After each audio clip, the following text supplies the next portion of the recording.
ძალაში შევიდა ასოცირების ხელშეკრულება, მე კიდევ ერთხელ ულოცავ ყველა ქართველს,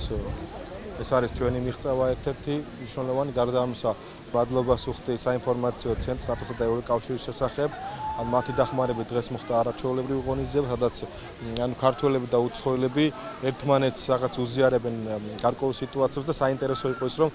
უცხოელებმა, რომელიც დაახლოებით 7 ქვეყნიდან იყვნენ, ქართული ცეკვა შეასრულეს, ასე რომ ეს არის ჩვენი კიდევ ერთი წინ გადადგმული ნაბიჯი, კიდევ ერთხელ ულოცავ ყველას. 2016 წლის 1 ივლისს სრულად შევიდა ძალაში საქართველოსა და ევროკავშირის შორის გაფორმებული ასოცირების შეთანხმება, რომელსაც ჯერ კიდევ 2014 წელს მოეწერა ხელი. ცნობილია, რომ 2014 წლის 1 სექტემბრიდან ძალაში შევიდა ასოცირების შეთანხმება ნაწილობრივ, დღეს მთელი კომპონენტებიანად შევიდა ძალაში, ეს იმას ნიშნავს, რომ ძალიან მნიშვნელოვნად აისახება ჩვენი ცხოვრების დონეზე, ჩვენ უფრო მეტად მიუახლოვდით ევროპას